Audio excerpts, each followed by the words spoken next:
Are you a middle school math teacher using task cards in your middle school math classroom? You're not? Why not? We got to get you on the task card train.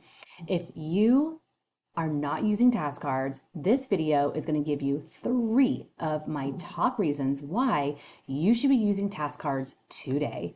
If we don't already know each other, my name is Kathy Martin and I'm the creator of the Pre-Algebra Teachers Middle School Math Membership.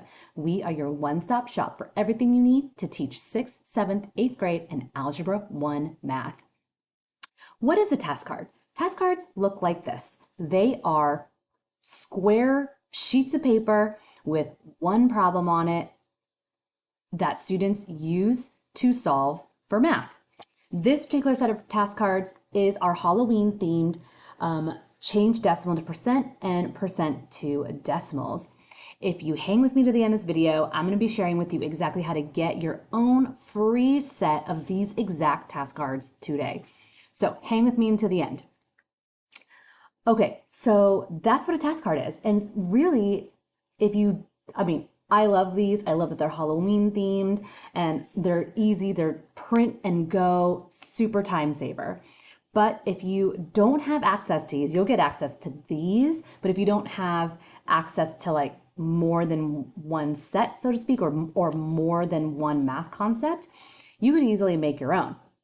I used to just write them on index cards, but the problem with that is I would have to make multiple sets because I couldn't just copy the index cards. I guess I could have put them on a printer, whatever.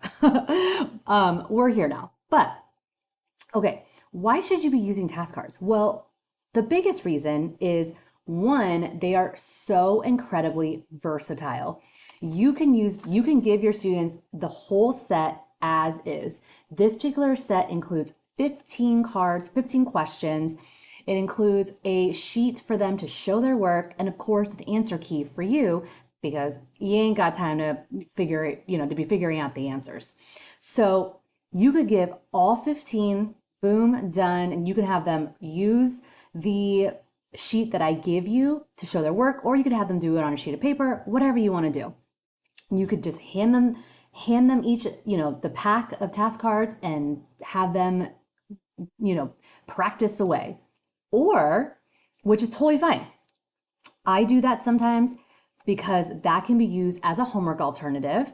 And pro tip, your administration loves seeing task cards in any capacity that you can use them. They will walk in and they'll be like, what are you doing? Like, what are these? What are these? You'll be like, oh, they're task cards. They're hands-on. They are, so versatile, and we use them all the time. You can use them as classwork. You could have, your students, what I like to do actually is I like to give my students all 15, and I tell my students, okay, in class, I want you to complete task cards 1 through 3. You're going to do them in class right now, 1 through 3, and then 4 through 15, that's your homework. Okay, so you're going to end up doing all 15, but you're going to do 3 right now and then the rest at home.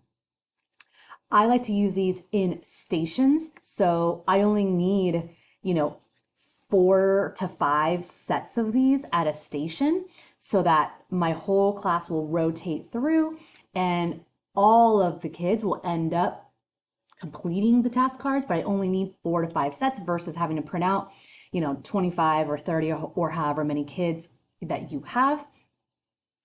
And I like to use these as a whole class game. I will put one question at a time underneath my document camera, have students solve the problem in whatever game that we are playing so that I don't have to come up with questions because the questions are already on here.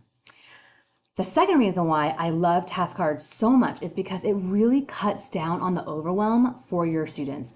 Can you imagine a student who already has math anxiety looking at a worksheet of like 40 math problems, right? And they're like small and it's cluttered all on a page.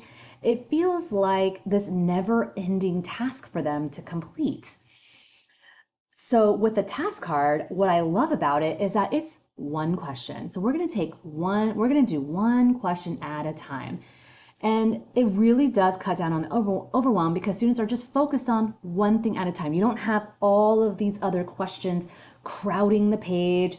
just staring at them, making them feel like it's going to take them 15 hours to complete.